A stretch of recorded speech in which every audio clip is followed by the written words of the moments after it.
Today we're looking at Section 4, Victory in Europe and the Pacific as far as the Allied war effort for World War II. As always, we'll start with our terms. VE Day. Go ahead, sir. Victory in Europe. This is when the Germans finally surrendered. Excellent. The Bataan Death March. Go ahead.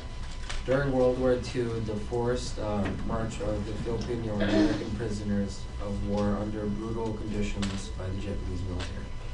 Good. And it's always to distinguish as far as which military is doing what, because obviously, you know, all aspects of the Nazi powers, the Axis powers, are aggressive and heinous in nature, but it is good to know geographically where you guys are. Okay. Douglas MacArthur. Go ahead. U.S. General in the Pacific. Very good. We're going to go ahead and underline Pacific because that's a big idea here, distinguishing which theater we are involved with. Island hopping. Go ahead. Allied strategy of recapturing some Japanese held islands while bypassing the others. Excellent, excellent. And you can also bring in the point that this starts at the victory at Guadalcanal, because you do always want to try to support your answers with some kind of a distinct and exact piece of evidence. So that being said, it starts at Guadalcanal. Now they're going to bypass others on their way to mainland Japan, which is the big idea there. We can't just go ahead and attack mainland Japan. Obviously, the ocean is expansive. We need to work our way there. Kamikaze. Go ahead. Japanese pilot who undertook a suicide mission. Very good. Okay, now this could either be that the plane was loaded with explosives or in the mindset that the plane itself is an explosive, if you want to consider that. And you guys can see that, an example of that in that Pearl Harbor attack scene as well. Manhattan Project. Go ahead, sir. Code name for the project to build the first atomic bomb during World War II. Very good, very good. Harness the atom to develop an atomic bomb. And again, that first drop occurs in Alamogordo, New Mexico. So if you're ever challenged as far as where the first atomic bomb was dropped, it was not Hiroshima. It was in the United States as a test site. Okay? Hiroshima. Go ahead, sir. First atomic bomb went off in this Japanese city. Very, very good. Killing roughly 70,000 people in a single detonation. Okay? That would be the city of Adrian 3.5 times over. Oh, my Atlanta. Almost the entire city of Ann Arbor. If you want to put numbers and visualize the devastational impact of this. Okay? Nagasaki. Go ahead, sir. The second atomic bomb went off in this Japanese city. Very, very good. Okay. You're going to give us some dates here. August 6th, 1945, August 8th, 1945, roughly 40,000 people. And this will result with the surrender of the Empire of Japan. So make sure you have that in addition to your definition. The big idea with this is this did formally cause the surrender of the Empire of Japan. Any questions? No. Excellent. Nazis defeated, struggle for the Pacific. What was the Allies' objective with the island hopping campaign? Go ahead. Was to some Japanese held islands while bypassing others. Very good. And with this process here, the ultimate goal here, to create these militaristic stepping stones towards the mainland of Japan. Now, geographically speaking, a full-scale military invasion is not going to work. Thus, we need to work our way there. And this is an exceptionally strong Navy specifically, but Army as well. How did location play into Germany's defeat? Go ahead. They were surrounded by their enemies from the south, east, and west. Very good. Three-front war. Now, with this, from the south, you have the invasion from Italy. The west, the U.S. forces from France. And where is the east coming from? What country? USSR. USSR, very good. Okay, that's how you guys can see geographically, visually, how this is working. How did the Allies combine ground, naval, and air power to chip away at Japanese defenses? Go ahead. The Japanese were not able to rally together to fight back before their supplies were destroyed. Good. So specifically breaking this up, ground troops utilized in the island hopping campaigns. The Navy is going to blockade Japan, which means what? To blockade a country. Stop imports and exports. To suffocate them with their imports and exports. Very good. You're basically going to surround them, similar to what the United States did utilizing the Anaconda Plan in the Civil War with the Confederate States of America. Same theory here. If you can get them to suffocate economically without even having to fight, you will save thousands of lives.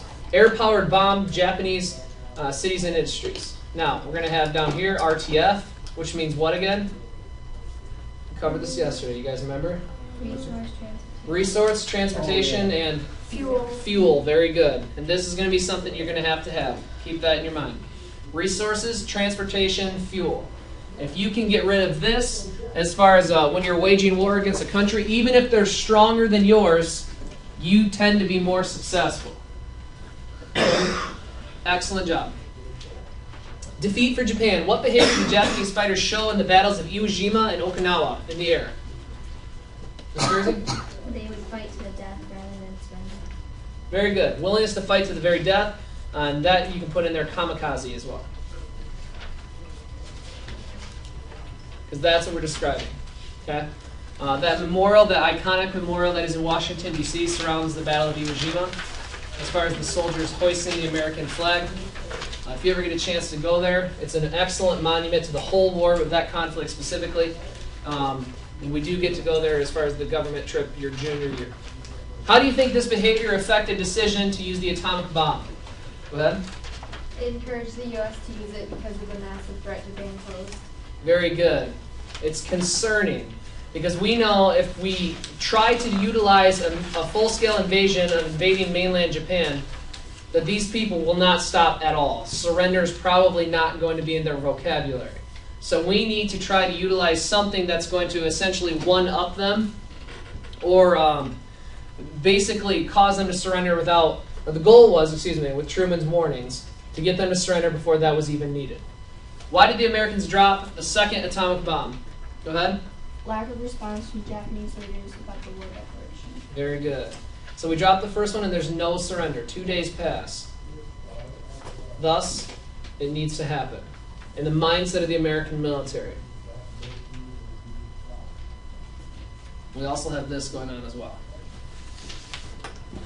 So we have the first atomic bomb has been detonated. Soviets are invading Manchuria, yet there is no surrender. So finally, President Truman, as well as the military advisors, decide to send this absolute resolve in their mindset.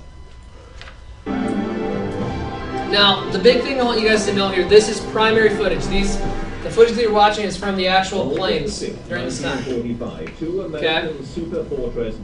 These are called flying fortresses because they're able to carry such a heavy cargo load of bombs. The Enola Gay, with Colonel Paul Tibbets at the controls, was about to drop the first atomic bomb, a weapon conceived by a group of international scientists based at Los Alamos in the United States.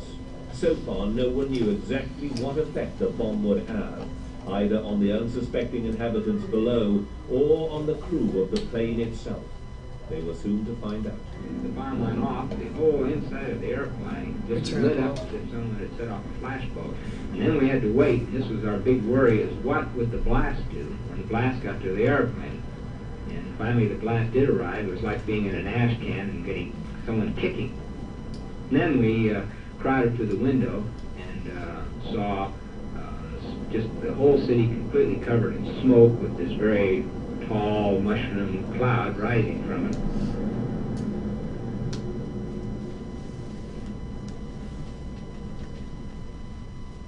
President Truman had already threatened the Japanese with a rain of ruin from the air, the like of which has never been seen on this earth.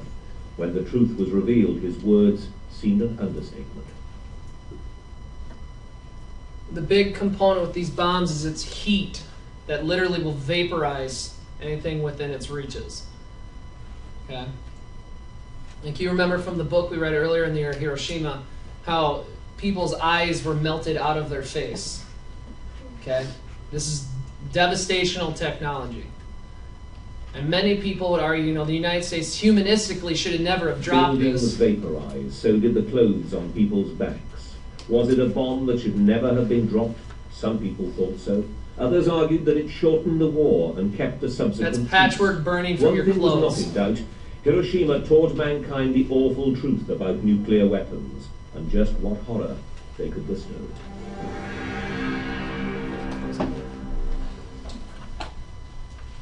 And just, like I said, consider that's 70,000 people in a single bomb.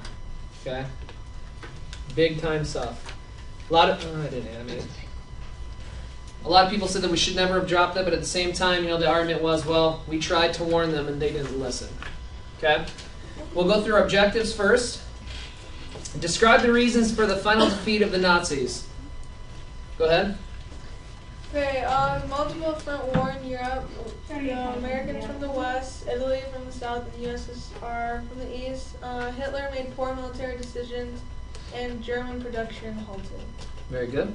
We'll go through the next objective, then I'll put all three up here at the end. Next objective. Summarize how the Allies began to push back the Japanese in the Pacific.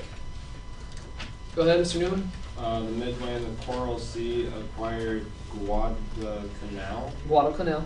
Island hopping pushed back Japanese. They held islands. Douglas MacArthur led Americans towards Japan. The American bombers pounded Japanese cities. Perfect. And the final objective, explain the American strategy for ending the war against Japan and the consequences of that strategy. Go ahead. The American plane dropped an atomic bomb on Hiroshima. It flattened 4 square miles and instantly killed more than 70,000 people. Also, people died from radiation sickness. The island hopping campaign was a goal to recapture some Japan-held islands while bypassing others. Excellent. And we'll work our way backwards. Okay, so the ground invasion is impossible. We know this is the geography and population.